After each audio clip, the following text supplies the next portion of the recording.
Excellent. Where do you want to start? Where do you usually start?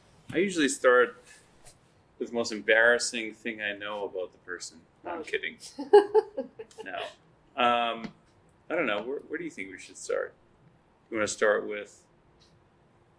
We could start with our love for still life? Why still life? Or the fact that we're teaching a workshop together? Yeah, let's start with that. Let's start with that? Yeah.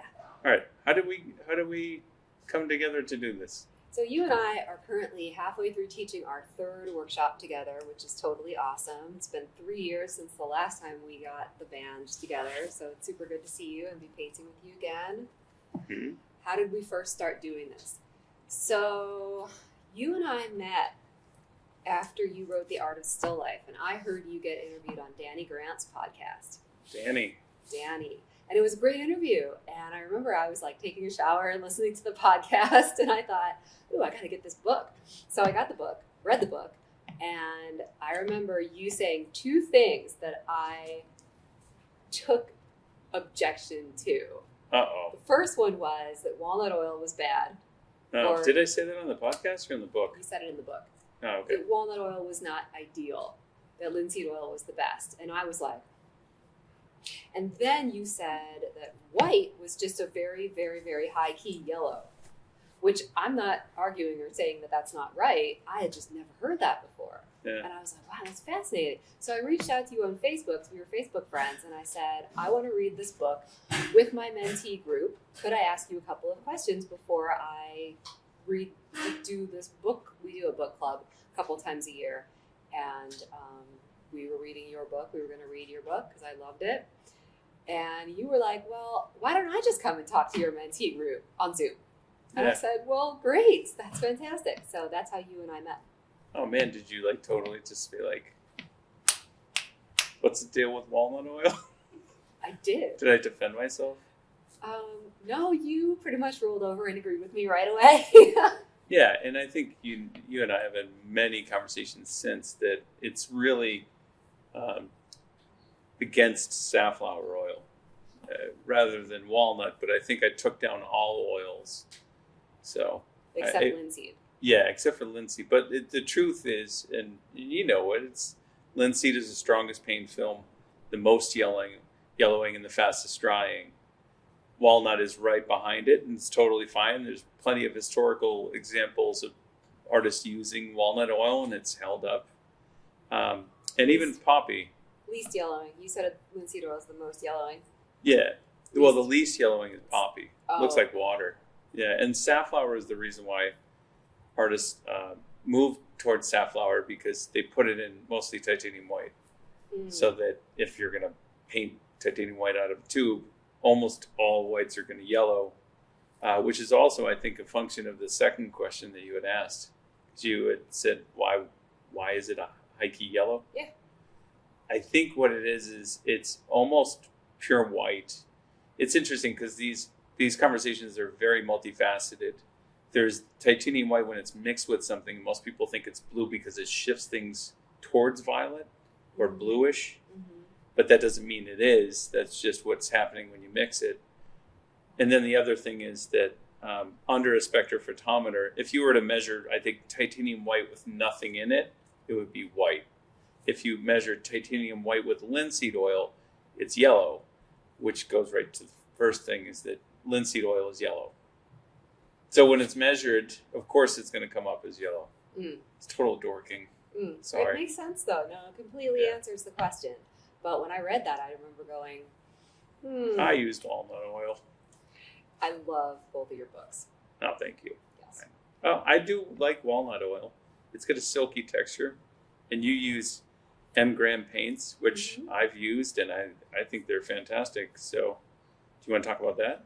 About using M-gram? Yeah. Yeah, M-gram is my paint sponsor, and I've been with them for over a decade. They're an Oregon-based company, just like Gamblin'.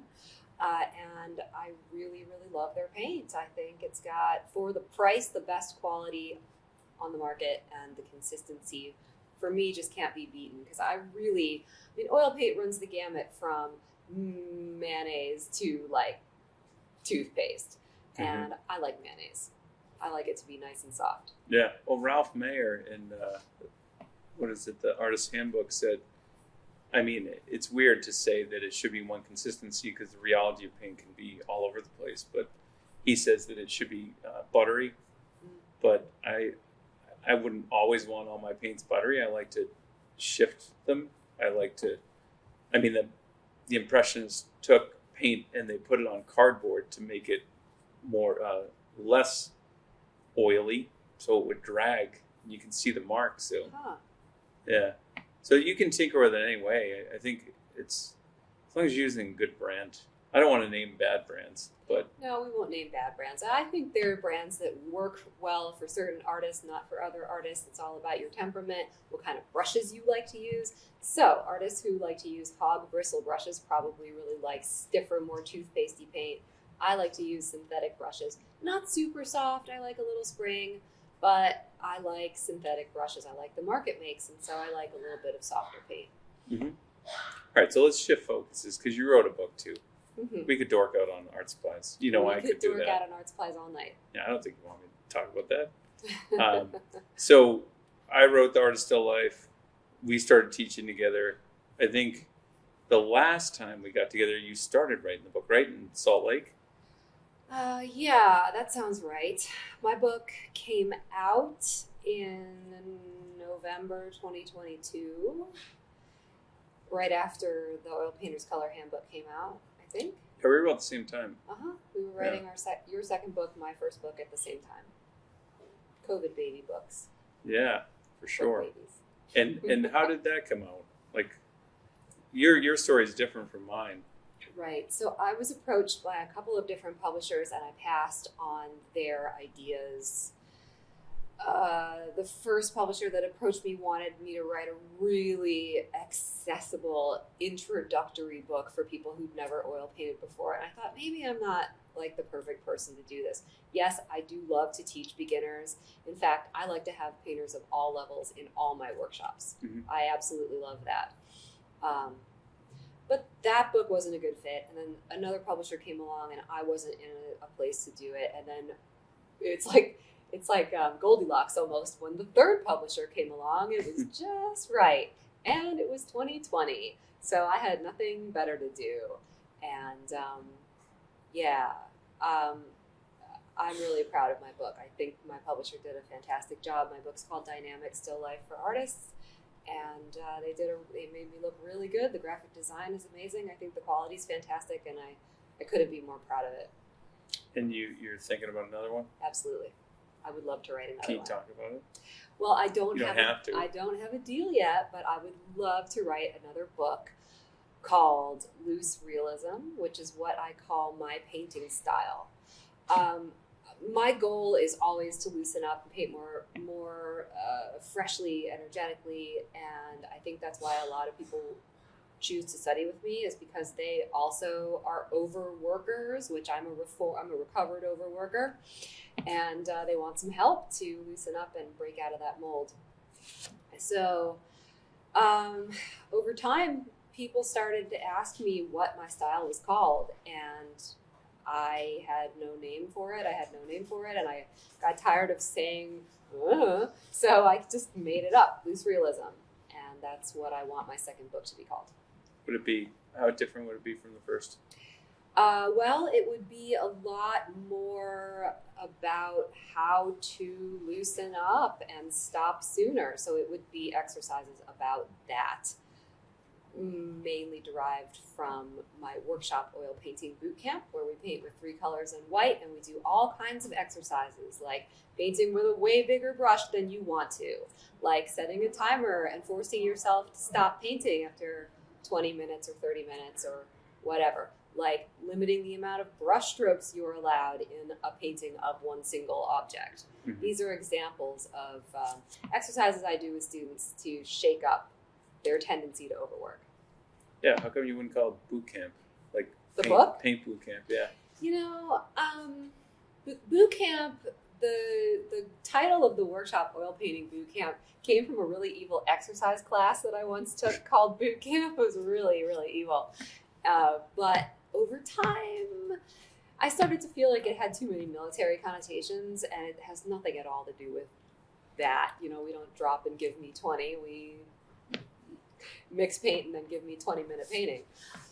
So I've been sort of moving away from teaching oil painting boot camp under that name.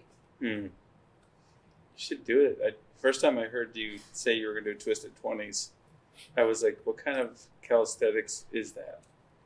Like, are we going to be swinging? You hold a medicine ball in one hand, you brush in the other hand, and you go. No, Twisted 20s is an exercise where you mix a whole bunch of paint for as long as you want, and then you paint for 20 minutes, and then you twist the still life before going at it again. We did it 2 days ago on day 1 of this workshop, and it was a blast. Work was beautiful. Don't you agree? Oh, yeah. I think it's, there are many facets to the way that I like to work, and one of them is to let go. I've been teaching like some online classes just called skill building, which is, there's the slow painting movement, and I'm part of it. I mean, I paint pretty slow. But then there's just cranking out little studies. And if you want to become a well-rounded artist, to each their own. But, like, you can't go outside and do landscape painting if you're slow. I mean, what Monet, you could figure out ways to get around working. So, like, Monet, I think, painted the same scene for 30 minutes a day until the light changed. And he just did it over like 30 sessions. But if you're trying to capture a sunset and you're not going to get the sunset every single day, get faster. And what's fascinating to me was I would begin to look into artists like Piet Mondrian, and he was a realist. He was an amazing still life painter Yeah. before he got hit on the head or struck by lightning or whatever happened. Whatever the poor Piet. walks. Yeah, but there's a lot of artists like that too that had almost like a nom de plume, that like they had a secondary world. They're known for one thing, like Gustav Klimt even. Klimt, everyone knows a Klimt, but if you look at early Klimt, you see just how tight and realist he was. And my mind hopping into them was like, why did they evolve? Why did they want to evolve? And sometimes I think the evolution is becoming themselves. Right. I mean, we all want to evolve, don't we? Mm. When I follow an artist and I follow them for 10 years and their work doesn't change, I stop following them. I seem to lose interest because watching the evolution of an artist is part of the fun for me of, being involved in looking at art online. Yeah, I agree. For sure. And Yeah. I hope that that's happening with my work. I hope that the people, that's my real deep fundamental wish for myself. It's not to be famous or make $1 million or even write another book. It's that the people who are following me are not yawning. Yeah. That they're like engaged and something is interesting next year that wasn't there this year. Yeah. Like Alan Watts said, you have no obligation to be who you were 5 minutes ago.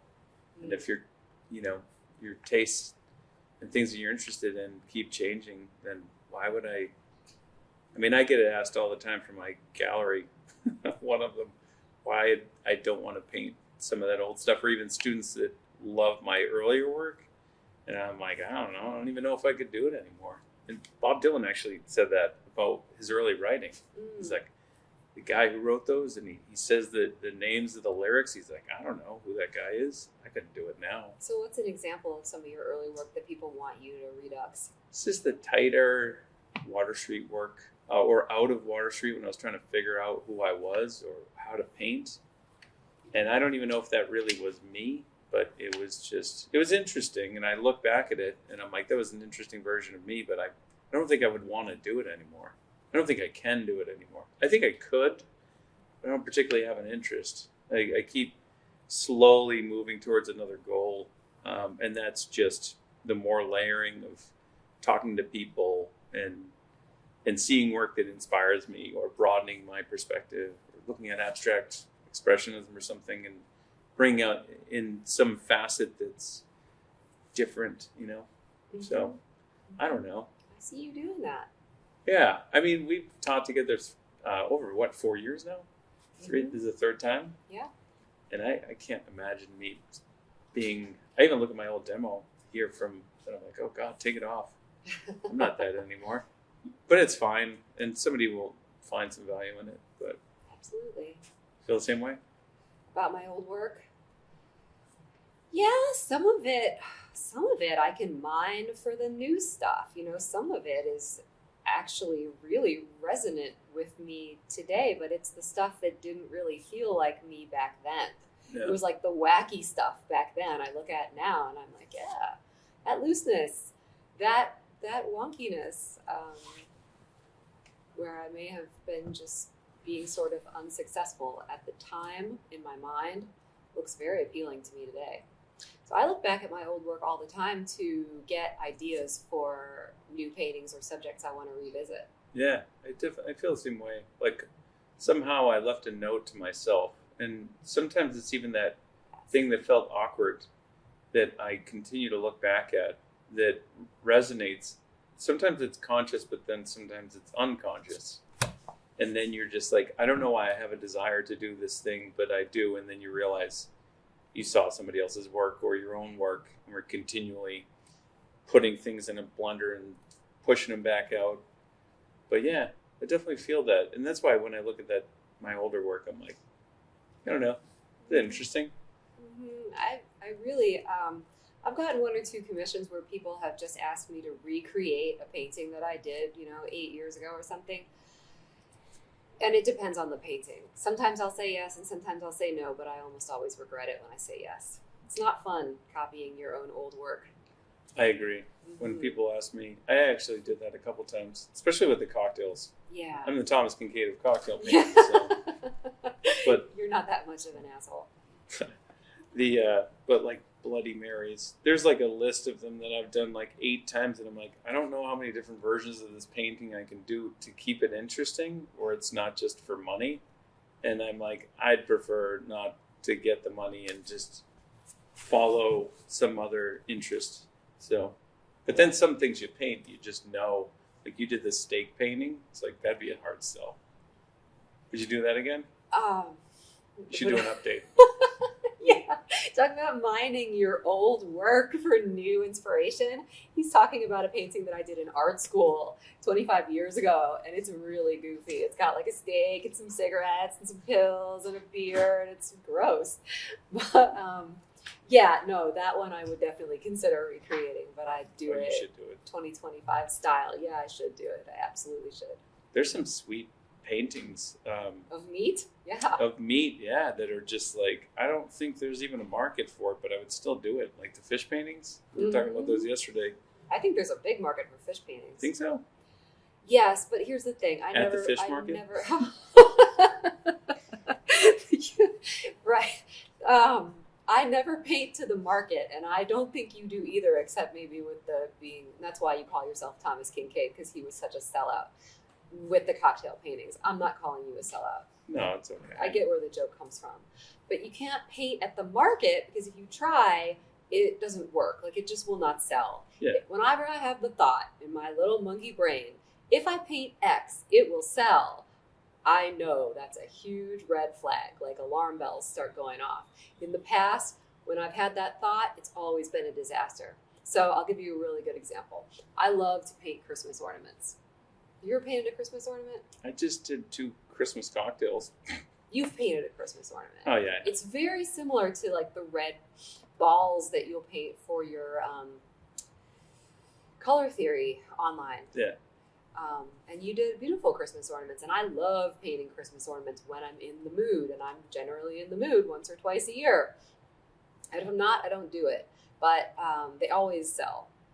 And the galleries always want them. And, I think they resonate with the viewer because I love doing it. I do it when I want to, and I love to do it. But so when I first started painting Christmas ornaments, I thought, well, this sells, so why don't I make seasonal paintings for every holiday? And it was like, it was just a disaster. Valentine's Day, Easter, Thanksgiving. I'm not kidding. I tried them all, and they were embarrassing. So, coming up with money-making schemes around the paintings that you make for your art, just doesn't work. I think the Venn diagram is that there's interest and there's a market, then it's nice. but it's kind of I think of it secondary. Like I didn't think of cocktail paintings, and I was like, oh, there's a huge market for it. I just came out of my training, and I didn't want to do boring still life paintings, which I think are just fruit, like pears or apples. Which, no offense to anybody who does that. Cezanne even said you can say everything you want with apples or something. But to me, I was like, I think you can add a narrative quality to it, and then you could take the name of the martini or cocktail and then find props around it so it becomes a little bit more narrative. But yeah, now it's just become, I don't want to be known for it. And I don't even know how I feel about that, because I already made a book on it too. Yeah. So at the same time, I'm like, it's a blessing and a curse. I think what it is I just don't want to do it all the time. I want to be,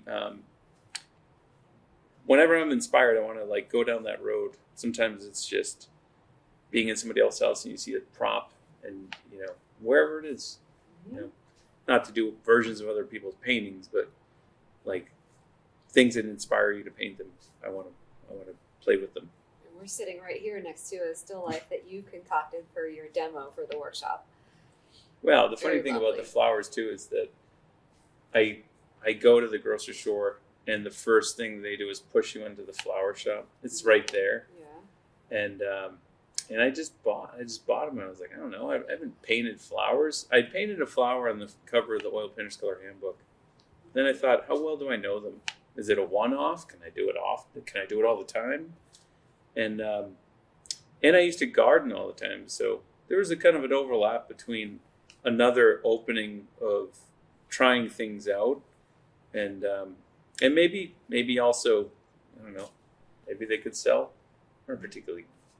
People love flower paintings, right? I don't think either of us is inspired by what will sell. Yeah, I don't see either of us as sales are nice, of course. Yeah, sales are exciting. It's the life cycle of a painting. You want to see that life cycle get completed, and best case scenario, you're actually at the opening and you get to meet the buyer. That's like the best. Yeah, there's also there's a beauty and a sadness too, because sometimes you don't know. Like at the beginning, I didn't want to sell any of my work, and now I'll usually sell almost anything. There's a couple that are tied to like my daughter that I just wouldn't sell, but then there's like a happiness and a sadness where I'm like, this is the last time I'm going to see this painting, like, and I created you, and now you're going out in the world. God, I've only got literally one painting that I wish I hadn't sold. Yeah. And I'll send it to you so you can pop it in the video if anybody's interested in seeing which one it is. But yeah, I have always had no trouble at all parting with my creations. I feel really blessed in a couple of ways. I've never had a hang up about putting my work out there, sort of good or bad. Just put it out there. Someone's going to like it. And I have never had a problem with selling. There's not really been anything that I've wanted to keep back for myself. Mm.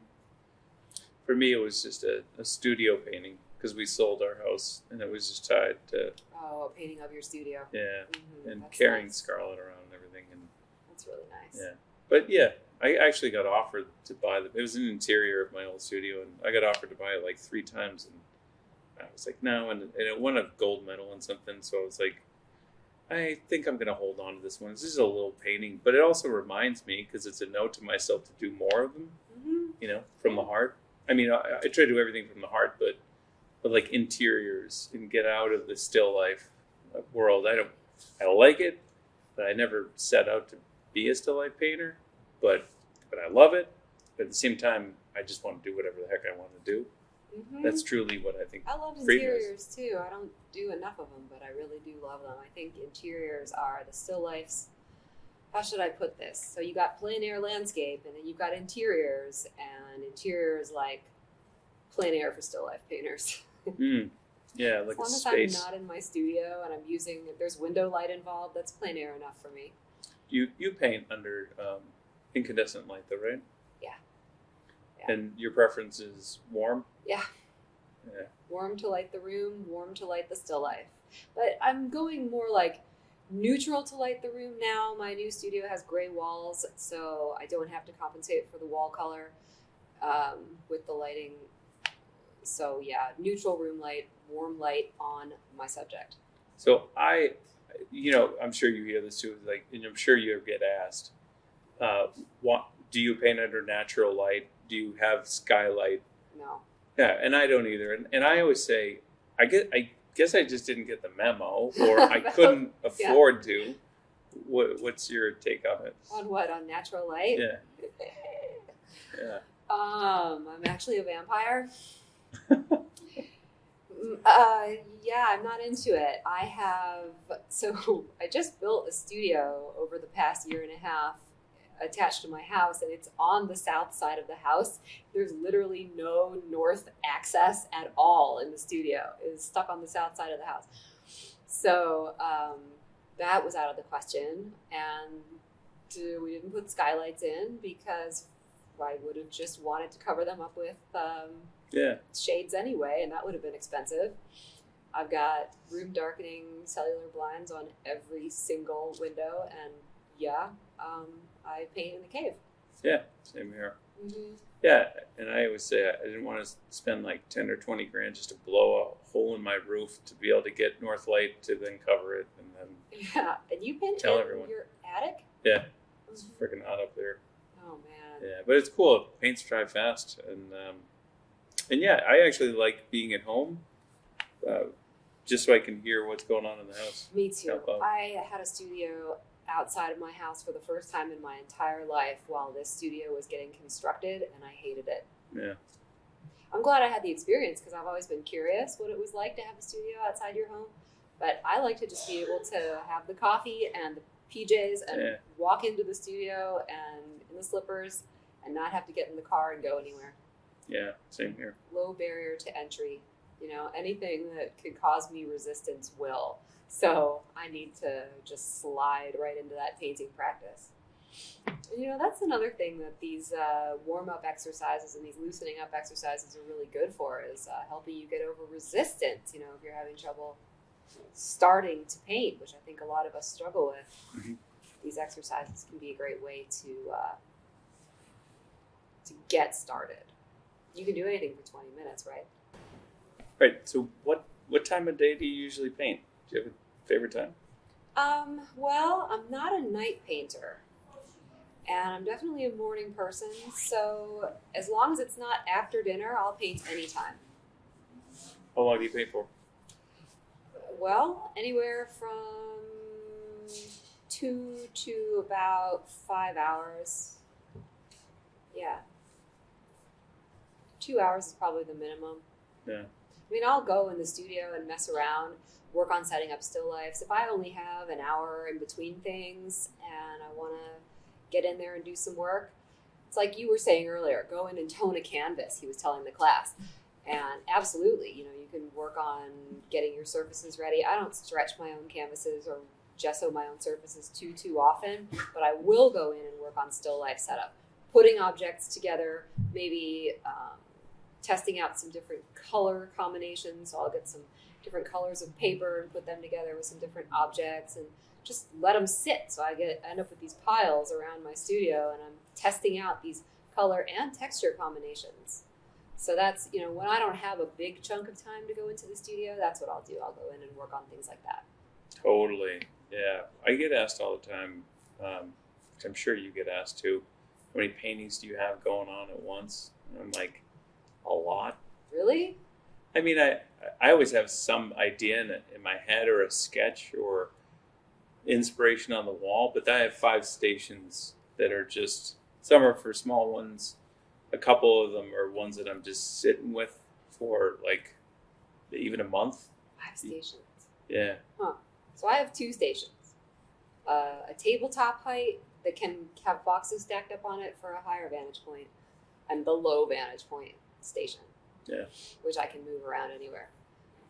Anyway, I feel like I cut you off. No. I think there's not like one way to do it, and yeah, for me, I'd like to work out an idea and spend time with it. But then But then also, I don't want to use it as a crutch. So I want to like paint it. So if I want to just paint something, I'll paint something. Mm-hmm. And then there's sometimes stuff that's like super planned and you've really thought it out. And then there's other things that I'm just going to throw something together and I hope I can make that work too. And if you can do all of those different facets and make it work all the time, which it doesn't, then it's like you're not at the mercy of, when you want to paint, you just paint whenever. Yeah, you've always got something ready to go, or you have the ability to let go of perfectionism enough and say, oh, I'm just going to paint anything because I want to paint. I want to play my scales today. I don't want to practice actual musical piece. I only work on one painting at a time. Yeah. Ever. I generally do the same. My problem is that if I start another painting before I finish the first one, I will not go back and finish the first one. Yeah. I hate working back into dry paintings. Yeah. So when I've been lucky enough to do a couple artist residencies in my lifetime, and only 2, but they were amazing.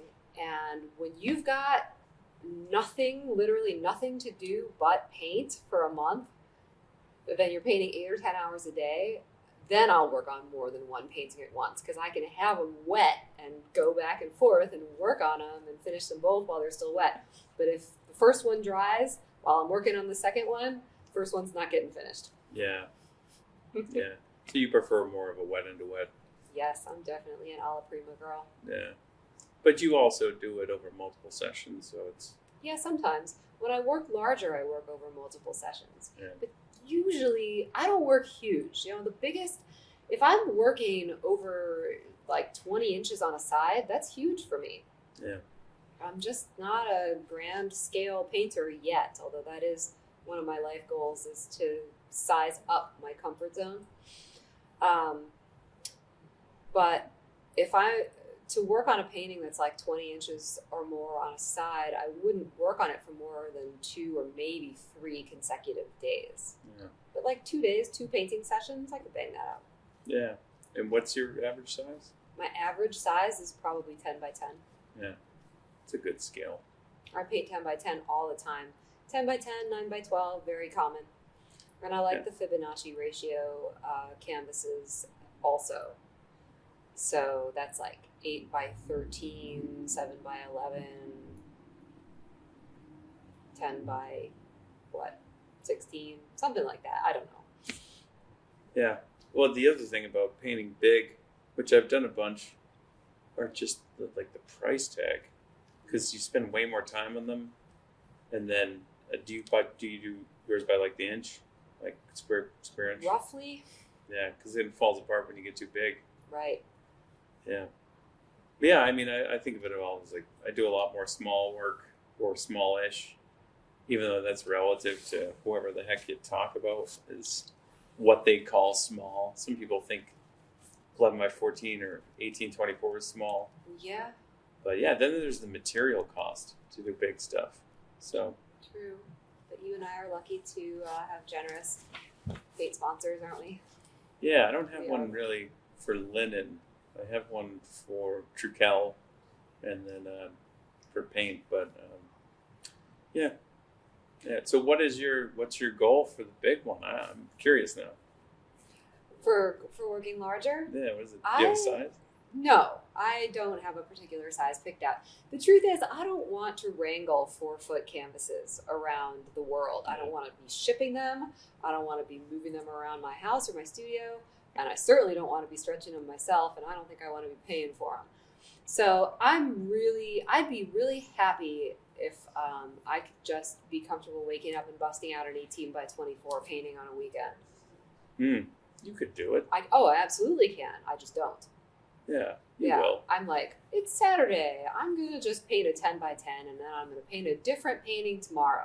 That's my thing. I'm all about like the next one. I came into my current art practice through daily painting, which was, the entire idea of daily painting is you paint something one day and now that's over and we do something else tomorrow. No commitment, no risk, no barrier to entry, just go. Move on.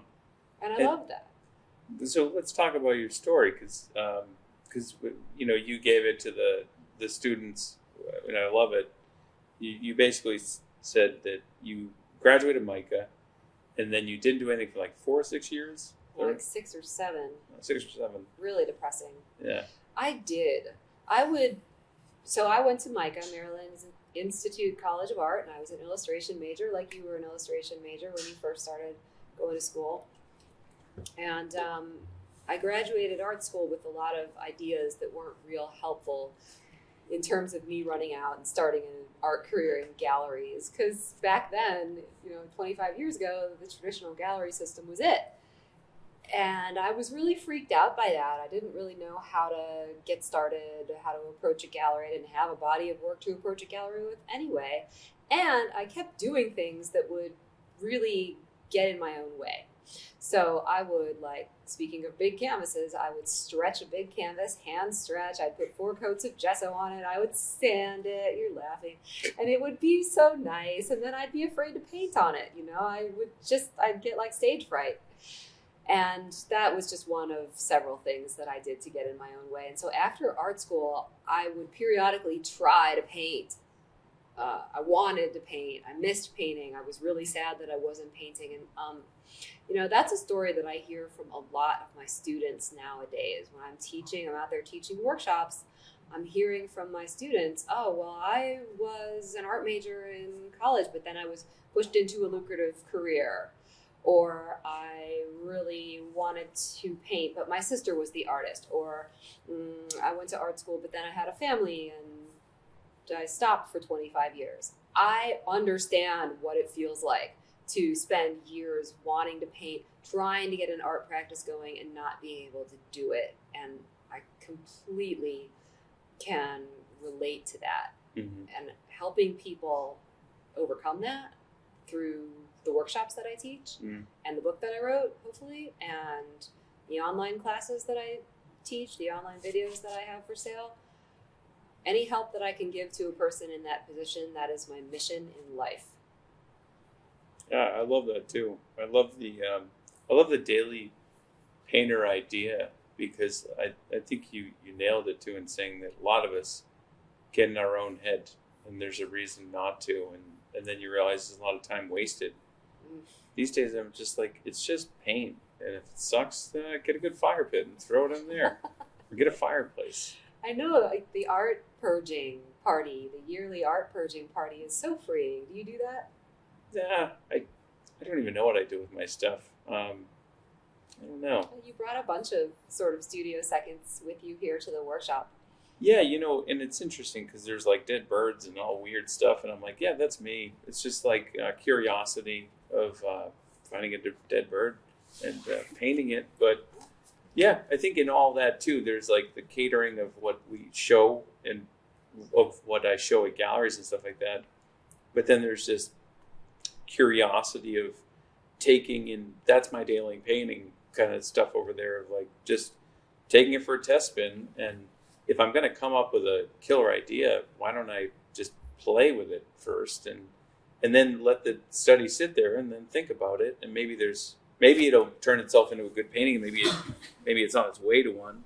Maybe I'll keep finishing it, but maybe it's I needed to have that connection to it, and then have it sit in my psyche, and then develop something out of it. So yeah, I love the idea. Totally, the operative word is play that you used. I know. You're letting yourself play. Yeah, we're so lucky.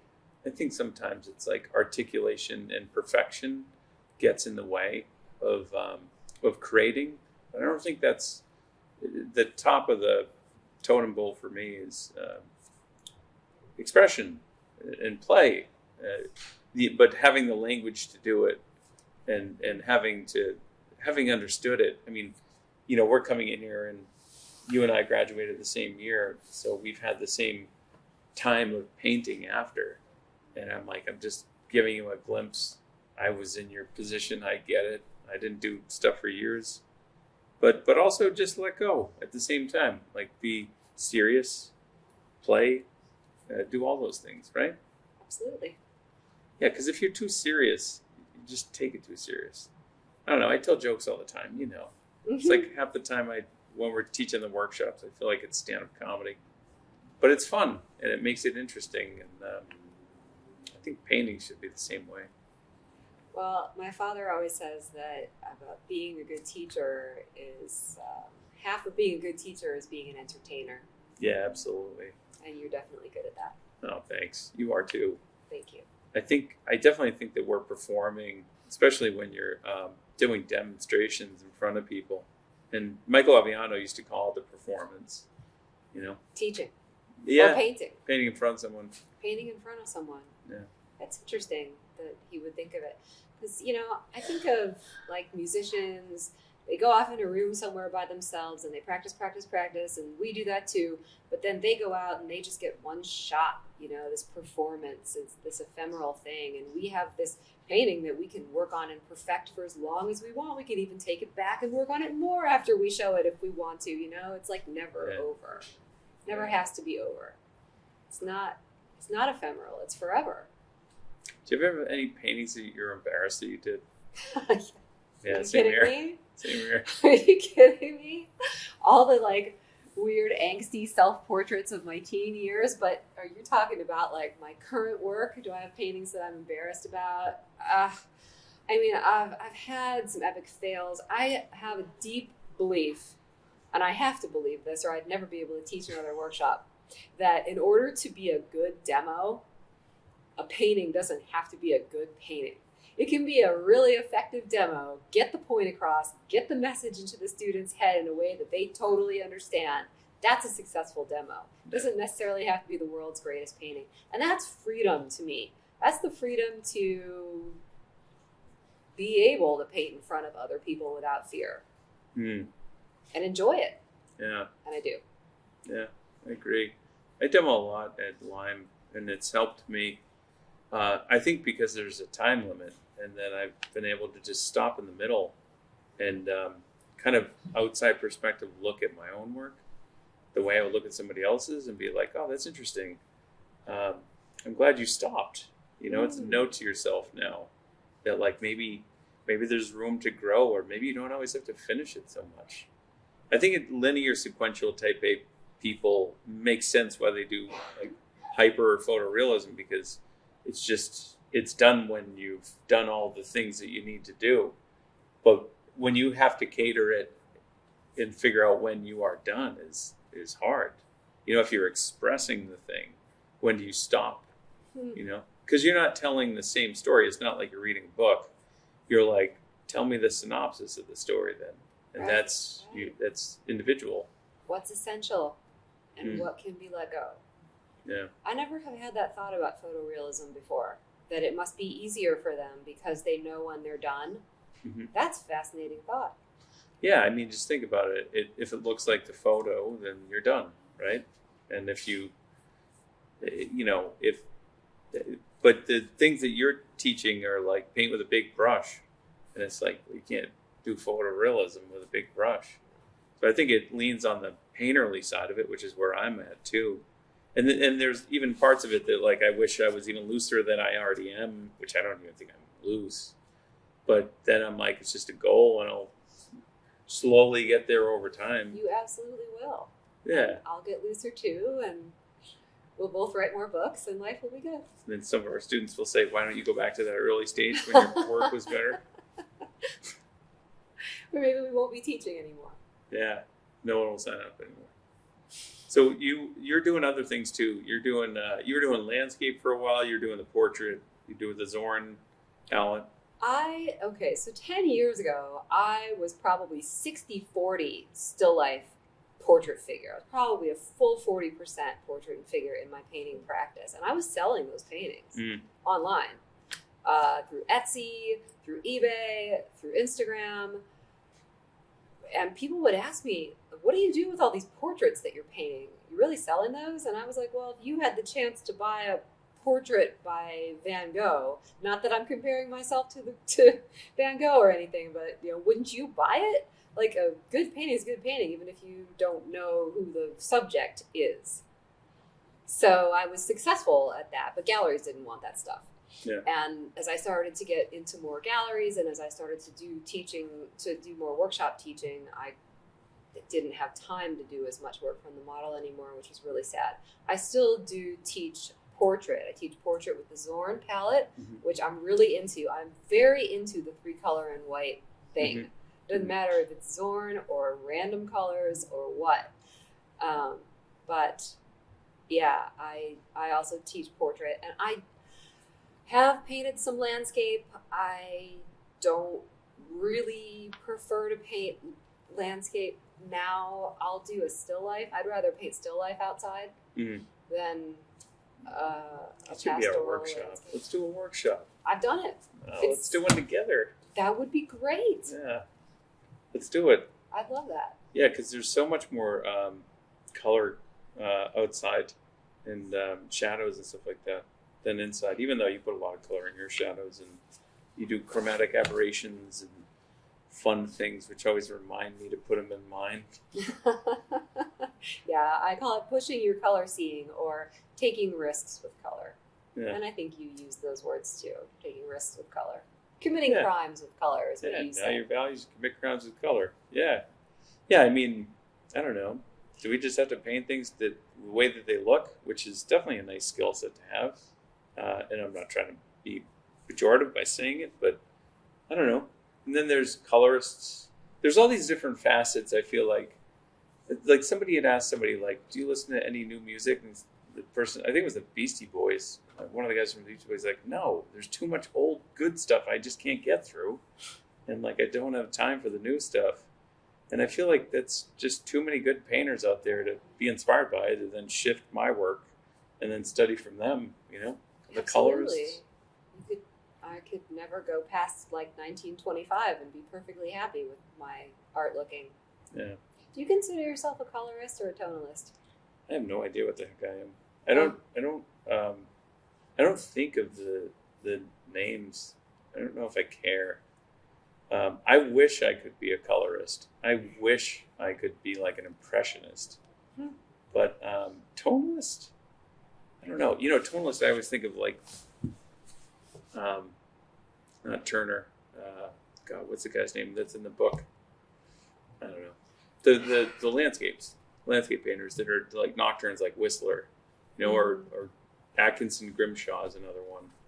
They're just beautiful, and they're almost like tonal, monochromatic-y paintings in one color that harmonizes it. I forget the guy's name. You know him. See, I consider myself a tonalist because of Charles Hawthorne. Charles Hawthorne is one of my total heroes, and I read his book at least once a year, and he's a colorist, right? Yeah. Yeah, he's a colorist. He's all about color spot, color spot, color spot. You put the color spot next to the other color spot, and when you stand back, you're going to have form. I don't think so. I don't agree. So when I read Hawthorne, that once a year, like religiously, I just replace the word color with value in almost every instance, and it works for me like a charm. And that's how I know that I'm a tonalist. They used to, I see. So you're just saying, are you hammering on more value or color? Yeah. Oh, gotcha. It's so hard to say, because I think of like tonalist movement as, God, I wish I could remember the guy's name, of more of like one feeling with the work. But color and value are tied to one another, so I don't even know you could really separate them. Absolutely, and I may be defining the camps incorrectly, but maybe not. I don't know. Colors, I think of like Hopsett Pushman as a good one, because Pushman, you know Hopsett Pushman? Uh-huh. Pushman did a lot of beautiful portrait work, and his portrait work has so much color in it. And to me, I'm like, that's what I want. I want to sneak color in, and you go, there's no green in that person's face. But like, you put it in, and it's convincing, or it's the art of it. Uh-huh. You know? That's why we like looking at the people that take color risks and make us think different. Yeah, but the values line up, and that's why it works. Exactly. That's the committing the crimes with color. Mm-hmm. So Max Ginsberg's dad, Abraham, studied with Hawthorne. That's why when you look at his dad's work, I'm like, it's super colorful. I have one of his portraits hanging in my living room, and it's like a green out of the tube shadow. And it's beautiful, and it's realist. Mm-hmm.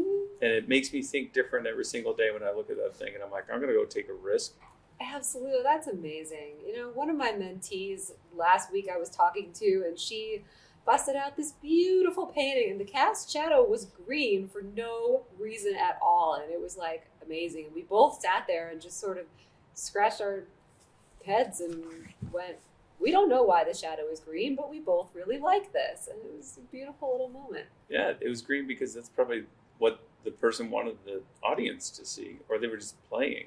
And you caught them playing, and that's what it looked like in the end. I think they just lost their train of thought in the middle of painting, and we're on autopilot, which is a good thing to do sometimes, is to paint on autopilot, don't you think? Yeah. You know, why do we practice so much if we can't just let go and enjoy our accrued knowledge once in a while? Yeah, I think beyond the mimetic, beyond just making stuff look like stuff or the thing that you see, and then go riffing off, it's quite fascinating to me. When people do that well and it's convincing, I'm much more interested, you know? I mean, it's almost like photography is interesting, and I love to look at it, and certain forms of it are more beautiful to me than others, and I say to me, I'm not making anyone's mind up, but Clodian tin type photography I think is amazing, or anything in that realm. But then I'm like, okay, that's just the way the world is. I think Whistler even said, if the ultimate goal was to make it look like a photograph, then the ultimate artist would be a photographer. And it's like, you could see that art took a turn almost like after he said it. They were like, oh, I guess we have to do something different. You know? Yeah. Yeah, I'm obviously preaching to the choir here because you feel the same way, but you said that you had some of your early work and it was more realistic and more labored. Some of it, not all. You know, I would sort of veer from one extreme to the next. I was trying to find myself without actually trying to find myself. I wasn't angsting about it. I'm so blessed to have not been angsty about, oh, what's my style and what's my identity as an artist. You know, I didn't worry about it. And I'm not saying that that's a bad thing to think or worry about. If you are thinking about that, the good news is you have a style and you have an unique artistic fingerprint. The other news is the way that you find it is by painting a lot and then looking at what you did, preferably with an objective friend who can point out the themes, the stylistic themes that are running through all that work that you just produced. That's how you find your style, and that's how I found my style, and I wasn't too angsty about it. So I really tried all kinds of things, all kinds of vantage points. I wanted to emulate all kinds of different artists, and I did.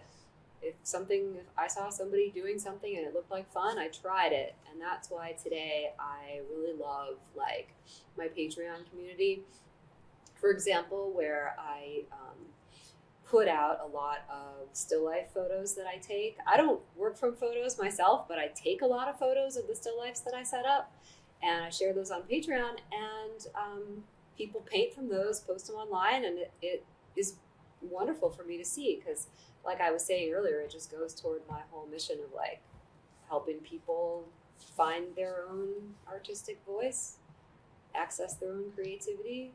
It's very meaningful for me. Anyway, I think I totally flew off topic of the question, but I don't know. I don't even know what we're talking about. Yeah, what are we even talking about anymore? Art? No, we're tired. We've been teaching for now 3 of the 4 days that we're going to teach together, and we have one more day tomorrow to bring it all home. Wrap it all up.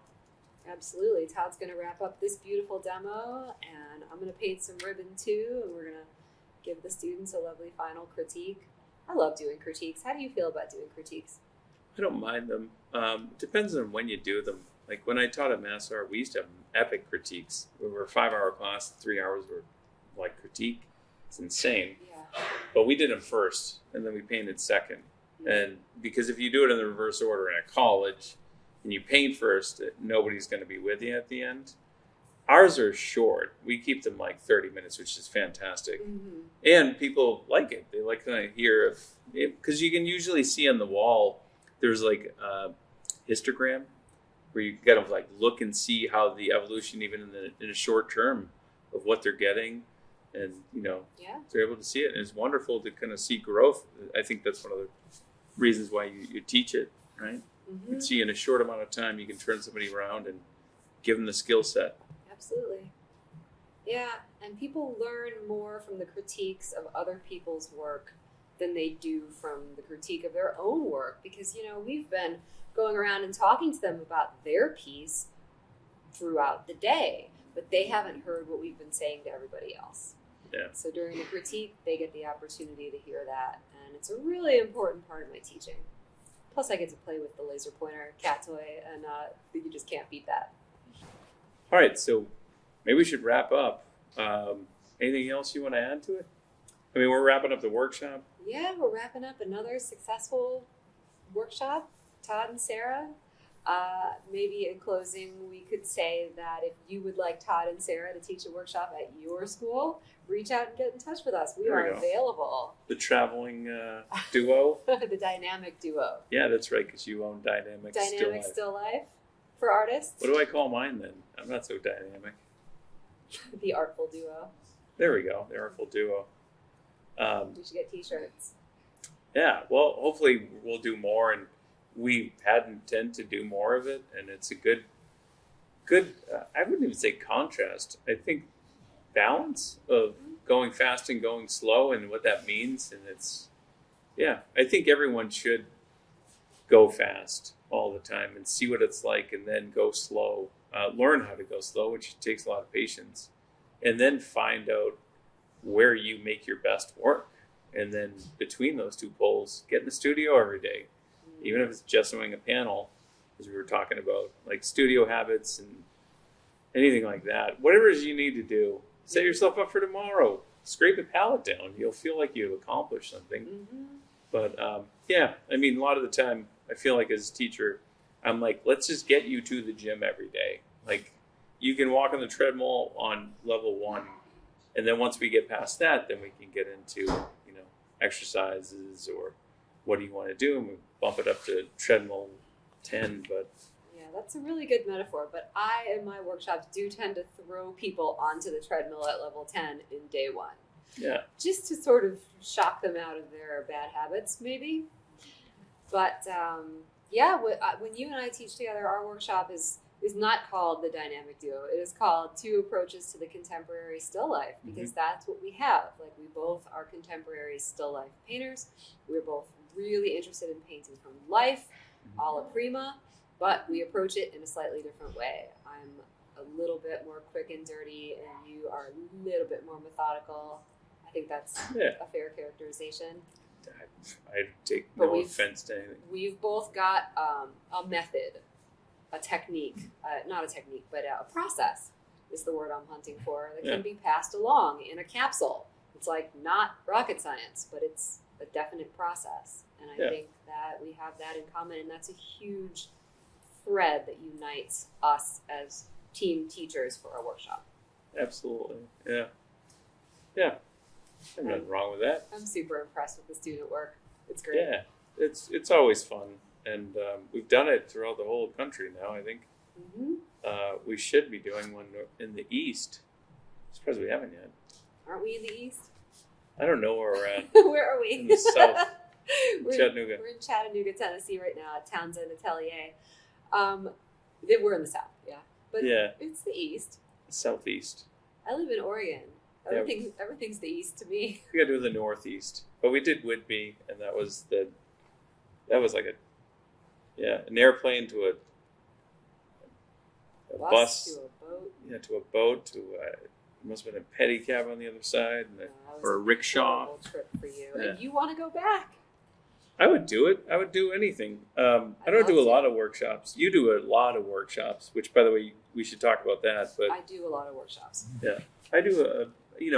My daughter's young, so right now it's too hard for us to give up the time. And you have a lot of teaching opportunities close to you, which is fantastic. Yeah. I don't think I would be teaching like 12 workshops a year if I had opportunities like you do in my own backyard, but I don't. Yeah. But I like it right now. I'm into the travel for now, and just feels like this time in my life is indicated that I do this. But I'm not going to be teaching 12 or 13 workshops a year forever. Yeah. Mm-mm.